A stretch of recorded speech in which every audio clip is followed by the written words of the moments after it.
All right, get ready, because today we're going deep into one of Earth's biggest mysteries, ancient civilizations in Antarctica. We've got this text here, and it's got wild theories, tantalizing evidence, and a good dose of science, too, to keep us grounded.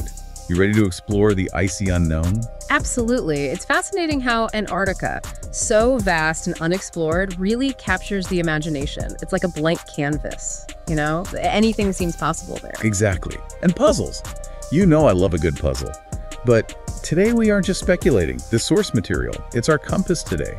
We're navigating through claims of pyramids and lost cities and seeing what really holds up. A healthy approach for sure, especially with a topic like this. There's so much misinformation out there, so I think separating what's plausible from what's pure fantasy is important. Right. So let's start with something you brought up before, the Piri Reis map. The 16th century Turkish maps supposedly shows Antarctica, but ice-free.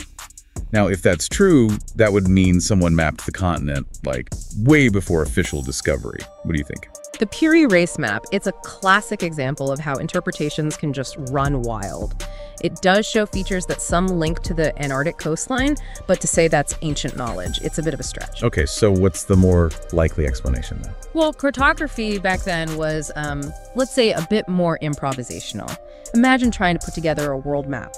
Limited data, limited tools, errors everywhere. Plus, the map has been through a lot over the centuries, with sections missing and possibly altered. So those coastlines that look like Antarctica could be misinterpretations of other land masses, distorted by time, you know? So misidentified coastlines, centuries of damage. Yeah, that definitely throws a wrench in that whole ancient supernavigators theory. It does. It really highlights how we need to approach these claims, especially historical artifacts, with skepticism. That makes sense. But speaking of sparking the imagination, let's talk about those pyramid-shaped formations in Antarctica. Those photos online, a few years back, claims of a lost civilization were everywhere. What's the real story? Ah, yes, the pyramids. Intriguing, for sure at first glance. But in the end, it's just pareidolia.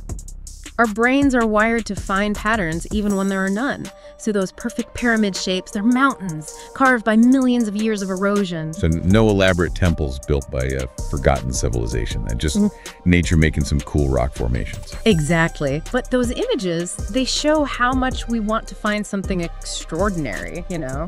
Something beyond what we understand. Almost like we want to believe, even if the evidence isn't that great. But hey, sometimes reality is mind-blowing too, right? Absolutely.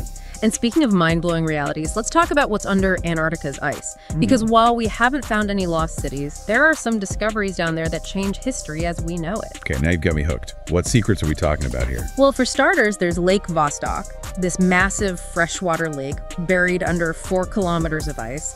And it's been isolated for millions of years, so it could be full of unique life forms. Hold on. A lake that big, under all that ice? That's incredible. What kind of life could even live in a place like that? That's the question scientists are dying to answer. Think extremophiles, organisms that thrive in conditions that would kill most life. Studying them, it could change how we think about life's limits, and maybe even help us find life on other planets. Now that's what I call a scientific mic drop. But Lake Vostok isn't the only hidden wonder down there, is it? Oh, not even close. There's also the Gamburtsev Mountains, massive like the Alps, but completely buried in ice. And these hidden peaks, they hold clues about Antarctica's past before the ice took over. Just imagine. This frozen wasteland was once a vibrant continent with mountains reaching for the sky. Wow. It's hard to imagine that kind of change. From huge peaks to a world covered in ice makes you realize how dynamic our planet is. Exactly. And these discoveries, just the beginning of what Antarctica holds. Every expedition, every ice core drilled adds another piece to the puzzle of Earth's history, challenges what we think we know, and makes us even more curious. So, while ancient civilizations are still a what if, the real story of Antarctica is already pretty amazing. Hidden lakes, buried mountains, maybe even life unlike anything we've ever seen. It really shows the power of science to find the unexpected, even in the most remote places on Earth. But as we go on with this deep dive, let's not forget to think critically. Because for every cool discovery, there are tons of claims that just don't hold up. Separating fact from fiction is where things get really interesting. All right, now I'm curious. How do we navigate all this pseudoscience and genuine science, especially when it comes to ancient civilizations in Antarctica? Well, it all comes down to evidence, or really a lack of it. You see, when you look closer at all the speculation about ancient civilizations in Antarctica, there's just not much to back it up. You mean like those viral photos and internet rumors that people say are proof? Exactly. Take those pyramid-shaped mountains, for example. People see pictures, and they instantly think, ancient Egyptians, lost technology. But there's no archaeological evidence, no artifacts, no ruins, no inscriptions, anything like that. It's all just speculation. Like they say, extraordinary claims need extraordinary evidence. And in Antarctica, it's just not there. Exactly. And that's where pseudoscience comes in. It fills in the gaps with interpretations that, well, they aren't very scientific. People see natural formations, like those mountains, and think they must be artificial. It feeds into confirmation bias. They see what they want to see and ignore the geology that actually explains it. It's kind of sad, honestly, to see how easily misinformation spreads, especially when it plays into our love of the unknown. It is. But that's why it's so important to think critically. We have to be able to evaluate information, look at the source, and look for conclusions based on evidence. Just because something sounds cool or mysterious doesn't make it true. So we need to be skeptical, especially with the internet these days, where information, good and bad, spreads so fast. Exactly. It's not about dismissing every unusual claim, but about looking at them carefully, asking questions like, where did this information come from? Is there any scientific evidence? Does it use logical fallacies or misinterpretations? Good questions to keep in mind, not just for mysteries like this, but for everything, really. Absolutely. Critical thinking is a skill that helps us deal with how complex the world is. Well said. So we've talked about how appealing these theories are, the lack of real evidence, and the influence of pseudoscience.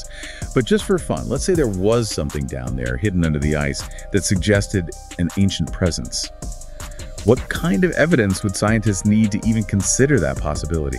That's a great question. We'd need more than just vague interpretations of natural formations. We'd need tangible proof of human activity. So artifacts, like tools, pottery, structures, stuff like that. Exactly. Things that couldn't have formed naturally or been brought there by geological processes. Imagine finding ruins under the ice with clear signs of human construction. Or artifacts with inscriptions or designs from a culture we've never seen before.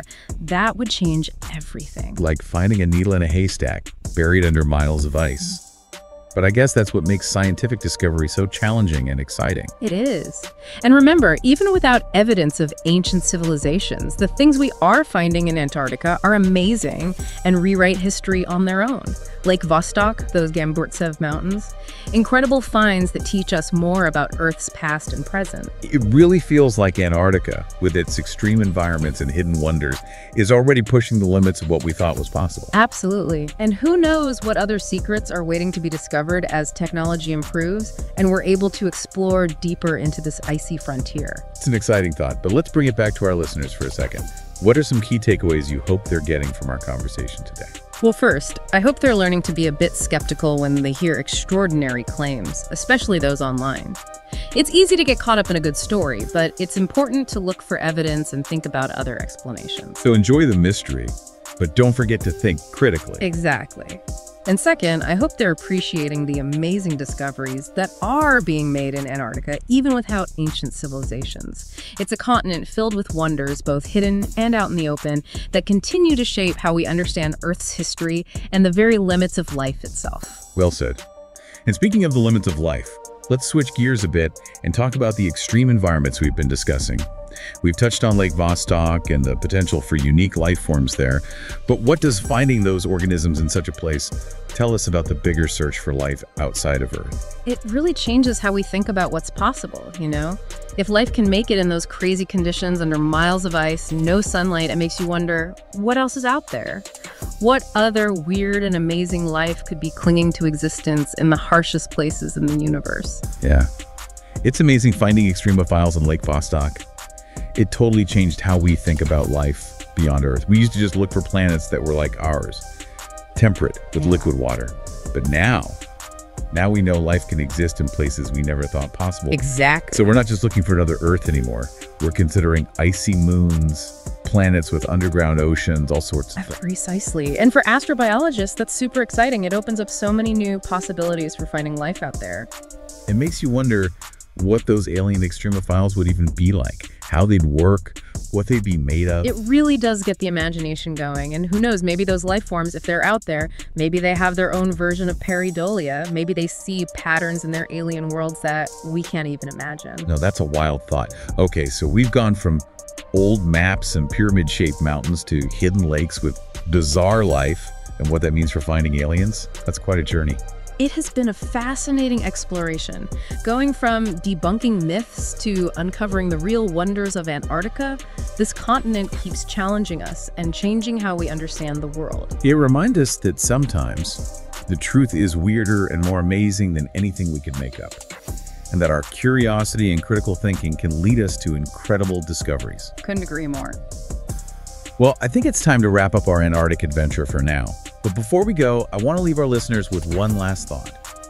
We've talked about Antarctica's past and present, but what about its future? With climate change affecting the planet, what will happen to Antarctica, its ice, its unique life? What part will we play in shaping that future? Such important questions. I hope everyone listening will keep thinking about them, because Antarctica's fate is connected to ours, and the choices we make now will affect generations to come.